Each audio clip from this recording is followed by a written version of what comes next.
Jeremy was the early one I heard. Andy's got surgery. Surgery's all day. That's what I heard. We could probably leave that open since there's no back and forth traffic. Always. From 10 in the morning to about 7 at night. So Sean, me and you're just gonna keep it quiet because, we have our city council meeting for all our questions, so. It's Sherry's show, I think. Well, you can give us a heads up on what the questions are gonna be. Meeting adjourned. So if Sherry doesn't have any questions, we're gonna be done in what, 26 minutes? Oh, cool.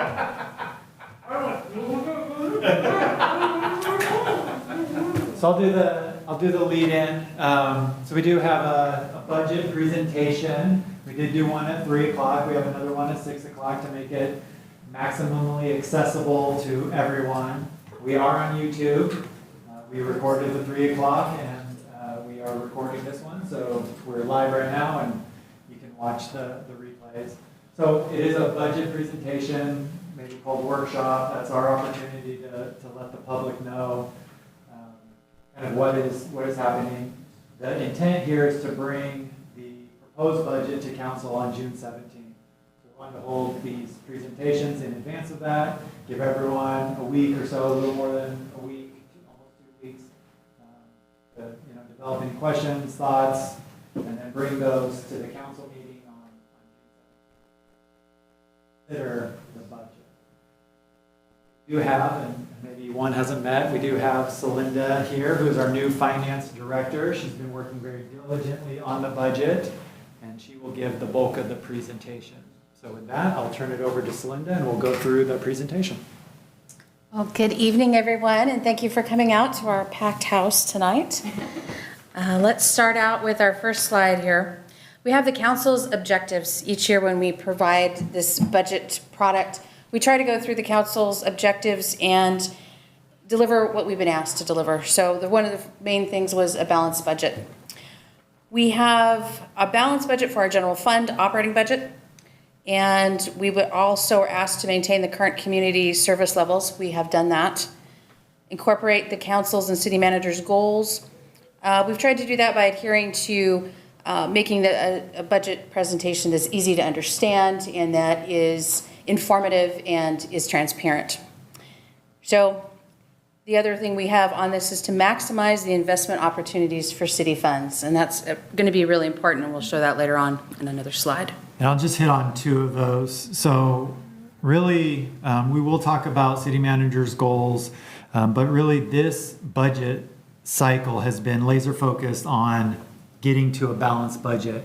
In the last several budgets, you will see later in the presentation, we have not been balanced, and it's been sort of exacerbated by the fact that we lost Tom Hilliard Ford and lost estimates 35 to 40% of our sales tax revenue. So this budget season has been about getting to a balanced budget and then being able to build from there. Once we can create a stable foundation, then we can really get into kind of moving forward.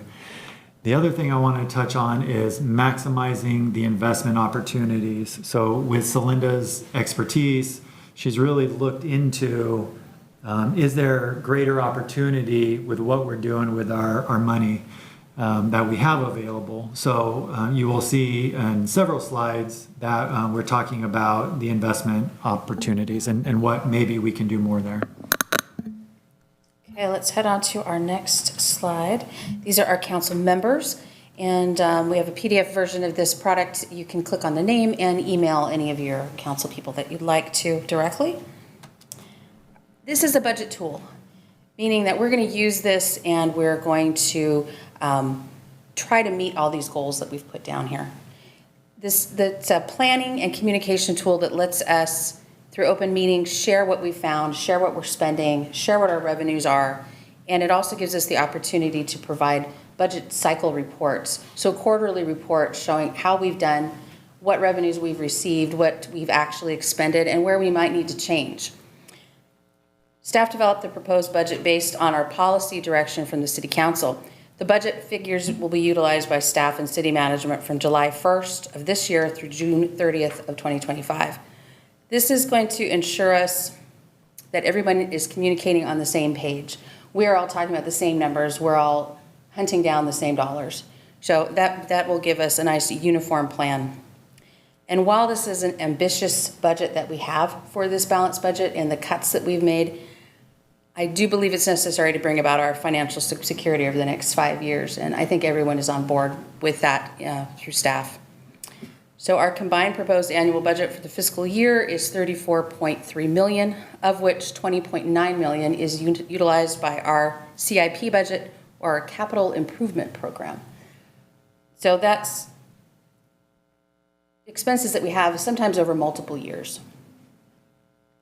And we do have a full listing of all those at the end of the presentation. We have some fiscal policies. Our fiscal management, I think one of the main points we have here is to maximize our revenues so that we're using all the state and federal grants that we have to their fullest extent, and that we have accurate and transparent transactions. So we're going to be able to match all of our enterprise operations with their own funds and not commingle our general fund money with that. That's one main goal. And our investments, we're going to try to adhere to all our city policies and state laws for our prudent investment strategies, and hopefully that will help us gain some more revenue for the city. Our operational efficiencies pretty much boils down to investigating everything we spend, all the costs, looking for cost savings, and trying to maximize those dollars that we do have to spend for their best possible use. Let's see, do we have any questions so far? No, okay. Some of our other policies we have with reserves and infrastructure and employee retention, things of that nature. One of the main things I wanted to point out is our general fund operating expenses. We have a reserve set up for 33% of it. I would like to try to increase that to 40% over the next 5 years so that we have a nice cushion for something like COVID or some other unknown event that's going to require us to utilize a lot more money than we expected at one point in time. We found out through COVID that a lot of people didn't have enough money sitting around ready to go, and probably nobody wants to repeat that. So, our employee development also retaining skilled employees, people that are here for a length of time. It's really great to have people that know what they're doing and have a wealth of knowledge, and keeping those people is a main priority. We'll do that through salary increases based on merit, job performance, and providing great working conditions. Want to add anything in there? Okay. We have some fund descriptions. General fund we've talked about quite a bit. Our enterprise funds are separate funds that we use for self-supporting activities like the water, sewer, stormwater, and our public transit funds. So those are all dollars that are specific to those funds. They're not used in general fund, and we try very hard not to mix those two. So that's part of the accuracy portion. Our special revenue funds, these are monies that we're going to be getting from taxes and levies and things of that sort. And they're going to have a special use. They're going to have a specific targeted use, unlike the general fund where we could spend different ways. Development impact funds, these will offset expenses that we're incurring because of new development projects or because of new developers creating a need for some other asset that we need to actually pay for. So those, again, are specialized funds. We have our landscape lighting development funds to directly benefit those districts, and our debt service, of course, for any loans. I have this rather busy slide. It will show every fund and quite a lot of information about them, including fund balance, their revenues, their expenses. If you wanted to see the cash amount or the capital improvements that are assigned to each fund, you could find it on this table. But the roll-up on this is that we have overall $17.7 million in revenues expected. Our CIP budget is about $20 million of that. And one of the things that this shows out is the cash balance. So the cash balance of the funds is $24 million, where we have our fund balance is $45 million. So we can see that in that asset structure, we have about half of it's cash and the rest of it's hard assets. That gives us a 2.5 cash to asset ratio, which is it's good. That's a good ratio to have. On our next slide, we get into more details of each one. Sales tax is about 20% of the general fund revenues. And we can see with the loss of the one vendor in transportation, we have a decline in the transportation sales tax collected. Sales tax numbers are unfortunately a little behind actuals. So what we're seeing here is at the end of December. So our January, February, March numbers will be forthcoming probably in the end of June. That I'm sure will show something similar to this. We can also see that even though Escalon lost quite a bit of tax revenue, overall for the state was down 2.9%, and the county was also down. So while we have a good targeted reason why we're down in sales tax revenue, the state and county was also losing sales tax revenue. So the graphs show the decline, and as much as we expected, for us, it's in transportation. The only thing is, Linda,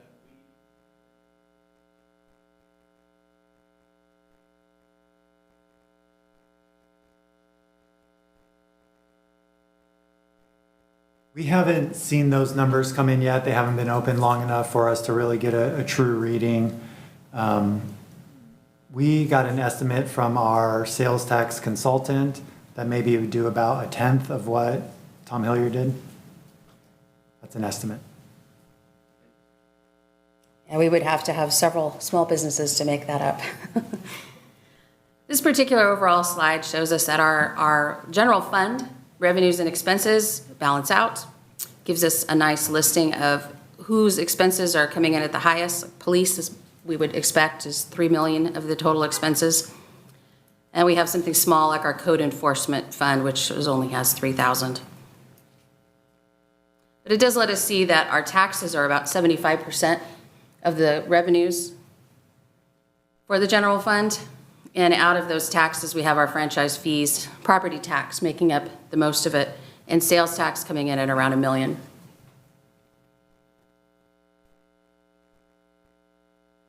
Next slide here. Again, with the general fund, we have that golden line that looks kind of like a roller coaster. We want to try to avoid that.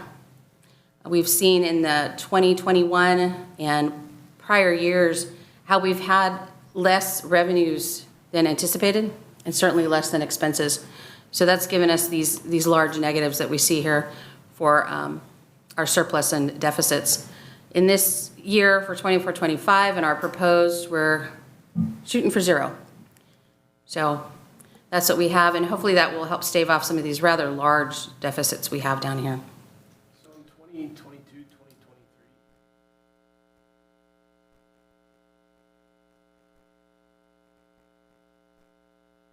Probably all of it.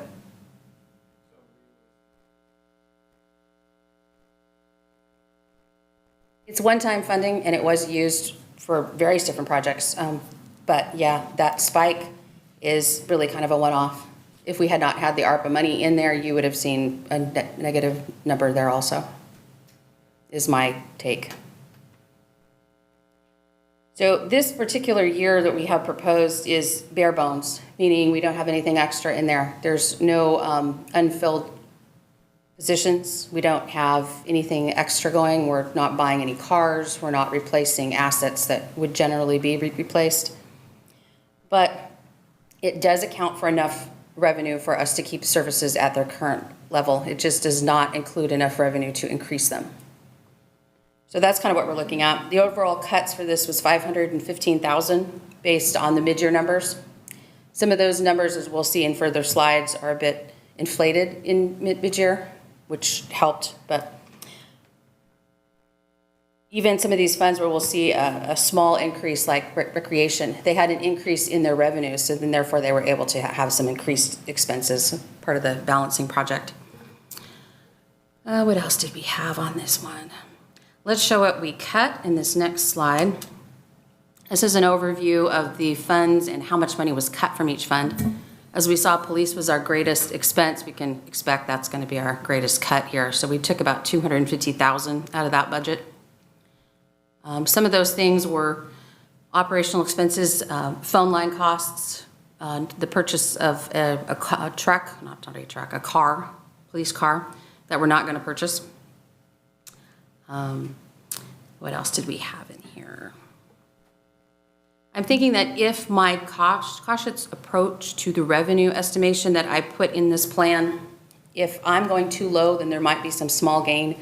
Based on the information that I'm seeing from our sales tax people, I don't expect too much of a gain. So right now, we're looking at the sales tax initiative being voted on in late 2024. That kind of has me optimistic that we may have enough money to cover some of these police expenses that are otherwise not being covered with general funds. So I just want to, highlight some of the work that Celinda does, and, we don't know what's going to happen in 2024. No one has, the council has not, made any determinations on anything. But looking at the budget, you saw from the previous slides, the challenge that we had to get to a zero budget, a balanced budget. And that doesn't come without a cost, right? And so you see the police. But I want to express, this wasn't just lopping things off the top. This was going in sort of line item by line item, looking at history, last 3 years, last 5 years, what was actually spent versus what was budgeted. A budget is, as Celinda mentioned before, it's a tool. It's an authority to spend. It's a tool. And so what we did is looked at actuals to see what we're actually spending year over year, not just the budgeted number. So we'll look at the big line item, 250,000 in police. Want everyone to know this is no loss of any police officers. We are freezing positions that are currently not filled, not hiring those positions if they're not filled to get to the zero. We've made significant strides in things like reducing phone lines or going to a new system to save upwards of $50,000 on, antiquated phone lines that we went to a new it's not a new technology, I guess, but. From analog to VoIP. Yeah, so from analog to VoIP, checking with everyone to make sure that we could do that, saving upwards of $50,000, not purchasing a police car, even though we probably need, replacement police cars at a savings of $60,000. So really through, some sacrifices, minimizing on training and, conference expenses, really operational improvements, and then, some sacrifices. We've got to the zero budget that our goal was. Talk about the next line up, planning. We budgeted for the housing element preparation last year. Obviously, we're not doing that, so that was a relatively easy one.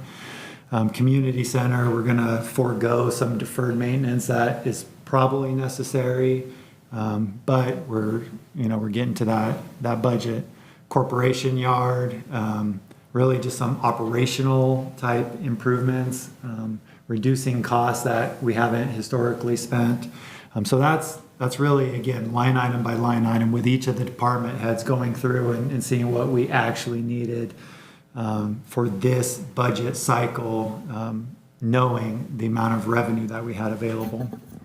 And to add to that, when they say cuts, I wouldn't even say a lot of them are cuts. Like one of the biggest ones, we had a budget there was 70,000 budgeted in it for the last several years. Over the last several years, 70,000 have been budgeted in this fund. We've only spent between 15 to 20,000 from that fund. So all we did was reduce that fund from 70,000 to 20,000. That saved 50,000 in the budget, but we're not cutting anything because that money was never spent. It was just allocated every year for nothing.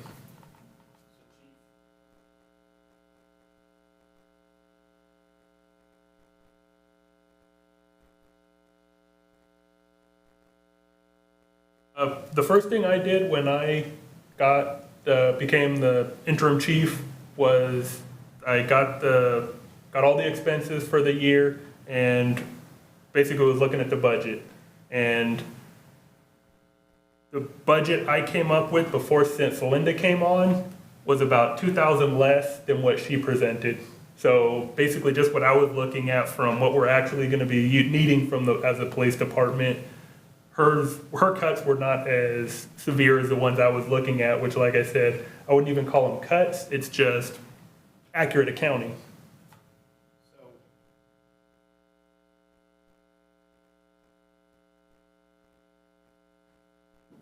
Sounds to me like, yes, while we're doing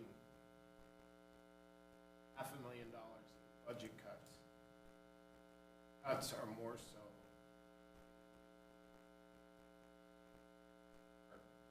chopping things off. Is that a fair?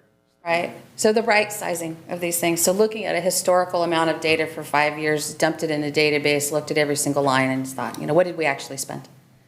And that gives me a good idea of what do we really need? What vendors have we used? What are we spending historically? When are these getting paid? All that kind of stuff. So there's a lot that goes into it before you go, I'm just going to take 50 grand off of that. So that's kind of the way it has, but it has to be done line item by line item, fund by fund, item by item. And that gives us this nice product here. So we'll start this as kind of a reset, a right size or reset, and we'll go from here and see what this particular tool for this budget cycle will get us. Mid-April. It's been a little over a month. So Yeah. in 1 month's time.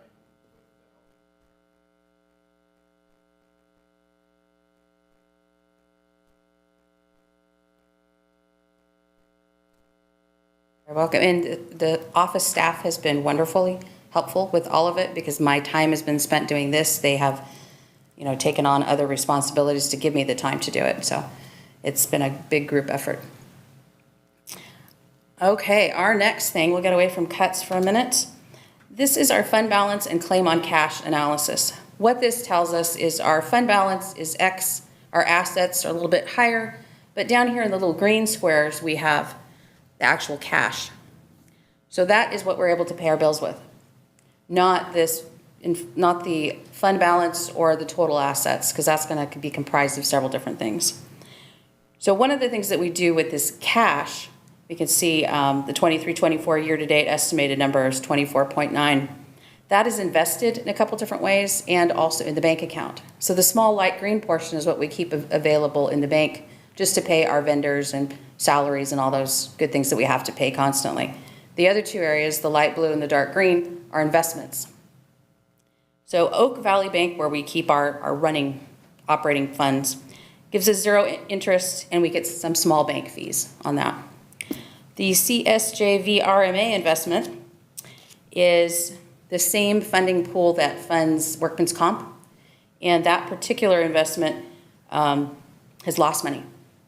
And that is with a company called Chandler Investments. And I have another slide for that here. The other one that we have here is the State Treasury LAIF earnings. And that right now has an interest rate of 4.2. It's shown no losses, but it does have a very small gain. And you can see here that we have 53% of our available cash in that LAIF State Treasury Fund and 43 in the investment that's currently losing money. So let's go look at those two with our next slide. We have this local agency investment fund that is protected by state statute and run by our state people at the Treasury's office. So they should be masters at their craft at this point in investing, and they do a pretty good job of investing the state money. But as we can see for us right now, we have an average of 1.79 from July through April. That's pretty low. This table down here shows us what the current rates are. Right now for April, they're looking at 4.272. And they do have a mix of different bonds and other really well-worn investments that they use for this particular fund. So there's nothing too exciting in here. It would provide very slow, steady return. This next slide we have shows us the Chandler Asset Management money. This particular fund has had a trading restriction placed on it since August of 2023 by CSJVRMA. It's a long acronym. But it has what's called a CUSIP number, which is basically a unique kind of stock ticker number that identifies a large group of funds that is in this particular fund pool that they're using. Currently, right now, it has lost for the fiscal year $254,000, and it does cost us about $16,000 a year in fees. So I'm looking to try to replace this with something better, and I think staff and management will look at what options we have available with our local banks and with other financial products so that we can not lose money here. And this particular pile of $23 million should be working for us every day, earning, and it's not earning, I think, what we would like it to. So that is one of the goals of staff, is to get this turned around. And the market value, it's a nice pretty graph, but it has some awful data in there. You can see that couple troughs, the amount that we've lost through the year. It basically lost, and now it's just trying to gain what it's lost. So we'll try to work on getting that one corrected. Our next slides show summary information for the different funds. This one here is the general fund we've talked quite a lot about. Shows our revenues and expenses zeroing out. Gives us that nice balance, but it also gives us some information historically about the types of revenue and the types of expenses that we have at an upper level. So we can see our taxes. What else did we have in here? Personnel costs. These are kind of the higher numbers that we're looking at on both sides. We have our enterprise funds, as we talked about before. These are not general fund dollars, but they go for our different self-sustaining items like the water, the sewer, the transit, stormwater. And this gives us the same type of thing, the revenues and expenses, their fund balance, how much of their fund balance goes to their capital improvement budget, which as we can see, that's 10 million. And the difference between their revenues and expenses, it's only about 3 million. So that capital improvement budget is thankfully using those dollars over multiple years. So we'll have time to catch up with funding, but it's not fully funding that CIP list. We have some more of these. This is our summary for the enterprise funds, giving us one number for each of these different activities that we have. Our year-to-date actual numbers are as of April 30th. We had to pick a cutoff date, so we picked April 30th. So we do expect a couple more months worth of revenues and expenses to fall in line here, and we'll have an update for you within a few months, or we'll have that year closed. And this, of course, shows us the revenues and the expenses, that little $3 million amount that we were talking about here for the CIP. We have our special revenue funds. Same kind of story here, same kind of information. We can look at this and see exactly what's happened year to year at a higher level with our actuals as of April. What else do we have? We have a few more of these, development impact fees, showing our revenues and expenses. A lot of these are transfers back to their companion funds. The police fund here would get moved over. Recreation would get moved over to help with those expenses. So we end up with a zero just by the nature of the types of funds.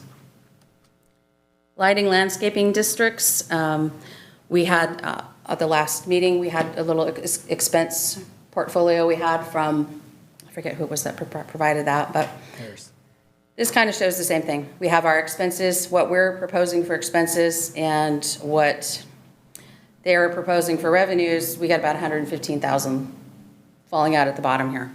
But what I have seen is that there's a few expenses that should have been charged to these districts that are sitting in the general fund. So by the time we get these corrections made or these adjustments made at year end, I'm thinking a lot of that 115 will be eaten up by corrections and just moving that money out of the general fund. We have our positions filled by fund. So this lets us know how many people we have employed. Right now we've got 46 full-time positions, including 1, 2, 3, 4, 5 council members in there. I only had 4 at the 3 o'clock meeting, so we gained 1 between now and then. But this lets us see how we're parsing out all these dollars to the different funds. And as we get more and more correct on this, you'll see those expenses fall to the proper funds, and you'll be able to actually have a nice historical document that'll show you what everybody is actually expending in these different funds. So staff has been working on that. What else? Here's our CIP, long-term capital improvements projects. We have a summary here that's showing by project type, and we have a little bit of information about a few of the different projects we have, the La Mesa Lift Station, the micro crack and slurry seal pavement restoration we've got going on all over the place. But basically over here, we have our summary of the water, the roads, the sewer, and how much is being spent in general fund. Our last page, this gives us a detail of the last 2 years worth of expenses. We can see how much has gone through that capital improvements projects and all the documentation we have for the expenses. We end up with our proposed budget number of our 20.9 here, and this is the full budget that it would take for these particular projects. I think I'm getting near the end. Do we have any questions before I get too far? No? Okay.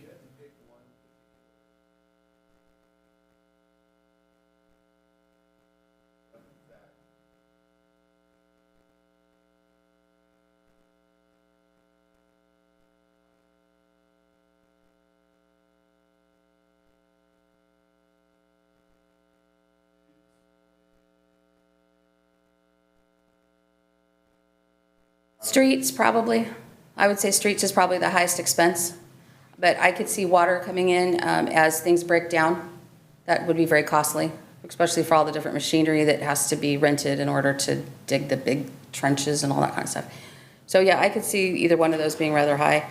I think that the issue we have with the whole capital improvement project is that it needs to be managed in a more micro way. We need to be able to have perhaps a worksheet for each one of these different types of projects and track all the expenses and track the assets and how much they're being depreciated. All those types of things really fall into place, not to mention the expense of maintaining these, which you don't see here because we don't really have that. That's in your general fund and whatnot. So I think there's work to be done. Yeah, I think there's some nuance to that question as well. Streets, you generally do a project or two per year, and they're, a couple $1 million projects. Water, sewer, you'll fix leaks when they appear. Sometimes they don't appear, but then you're kind of leading up to bigger projects, lift stations and, force mains or, big pipelines down McHenry, right? Those are big projects. So you'll see those hit, they'll rumble along the bottom and then spike. Whereas, streets are more consistent year over year, kind of in that medium price range. I would say they almost fall into like a maintenance type of thing where we are going through this $9 or $10 million in a nice cycle that just keeps going, of maintenance. But then we have the wells too. That big old well project is, that's a big dollar project, so. I don't want to.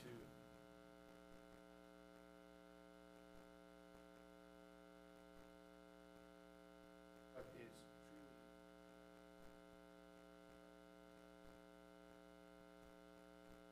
Mm-hmm. because of the lack of deferred maintenance over the last 15, 20 years. In my opinion, if you look at how it's being labeled as an upgrade project, but if you not really, in my opinion, it's not an upgrade project, it's a deferred maintenance project. Happened for last 30 years. Definitely. If you look at these capital improvement project processes that larger cities will have, they'll have a budget as thick as our budget here just for the capital improvements. Because there's so many things from the asset management, the depreciation, the logging of all of this, all the expenses and making sure that they're properly categorized. And then there's the maintenance portion and all these different things that can be done. It just hasn't been done. So that's one of the areas that I would like to get completely cleaned up.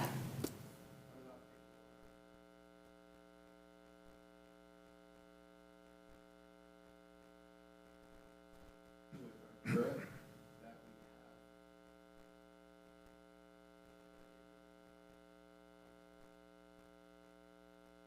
hold them to that budget. And establishing whatever that design budget is at the beginning and say, have X amount of dollars for budget. If you go over, you're eating that cost because previously you had that checks and balances. Or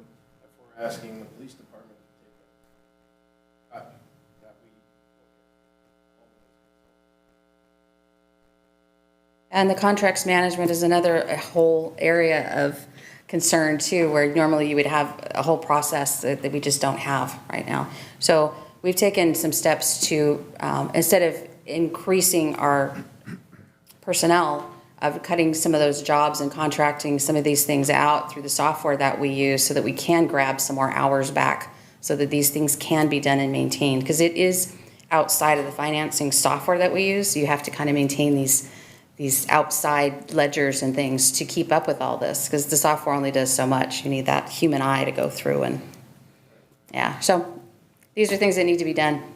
It's just doing them and having the time to do them, so we'll get to it.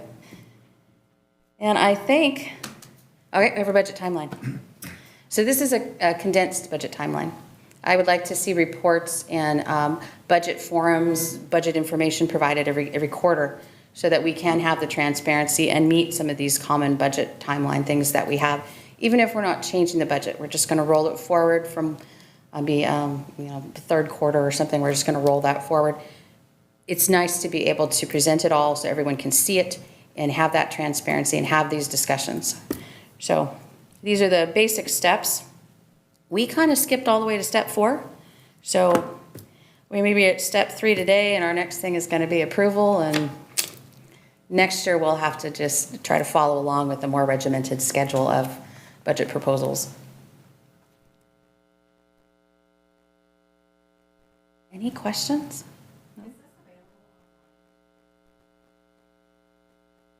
I think it will be. Yeah. The PowerPoint, the full budget, and I think the little handout out front should all be uploaded within a few days here, or within weeks maybe, by the 17th. Yeah, because we have to have it approved, so I think this should be out there though soon. This is available on a PDF, so that would just be uploaded to the city website at that point so that we could see the presentation.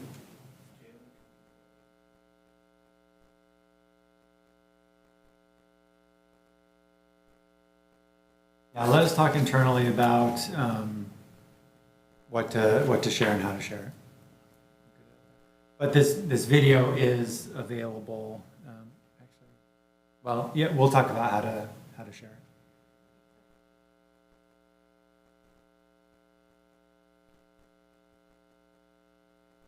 Not after. I mean, the agenda, if it's closer to the 17th, the agenda goes out at least 72 hours in advance. So we'll talk about the timing of this presentation. I don't think there's anything wrong with sharing this presentation. I think we can share that in the next couple of days. And I apologize being new to the whole city government and all the things we have to look forward to in different timelines and things. Yeah. That's it. Thank you.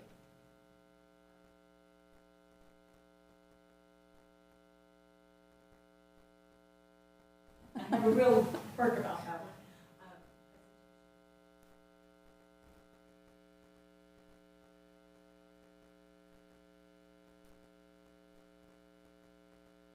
Thank you.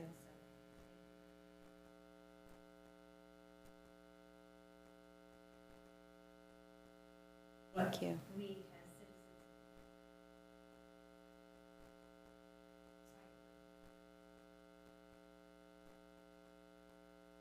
Well, hopefully, if our next budget cycle, we'll actually have time for a real workshop. We really wanted to do that, and we're just getting down to the there's just no time. There's no time for it. So, But it was a Yeah. good presentation, thank you. Thank you.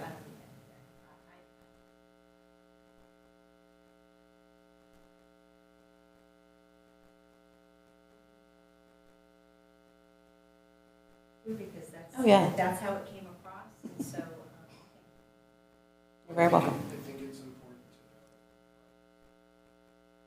that we are talking about the 2020 or 2025 budget. It's June 4th, and we got the mid-year budget in March.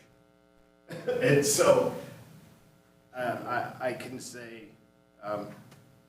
despite my position on council, Celinda, I truly appreciate you jumping in with both. As what we're starting regarding, and I shared this at our last meeting, that despite these financial issues, trying to make sure that we're financially solvent, actually a really, really good time.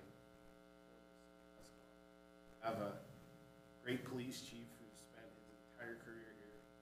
We have a top-notch finance director in Celinda who comes with a wealth of experience, a wealth of knowledge. And we have a city manager who is very cognizant of this and is also very experienced. So instead of going doom and gloom, just understand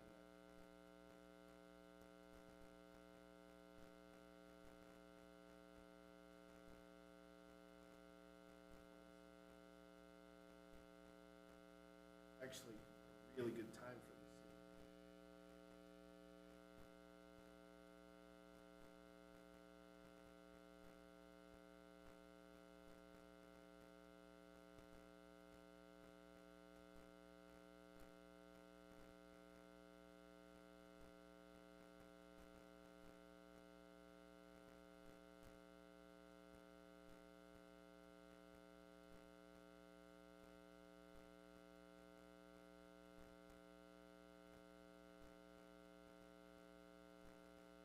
Glad we could provide that. Well, was there any other questions? Not, I think we did this in record time. That's good. We didn't, no. About this size. Yeah. But that's okay. It'll all be, like we said, it'll all be there online and people can, it's kind of hot today, so. Nobody wants to leave their house. It's the wrong day. Okay, well, we'll go ahead and cut off the mic and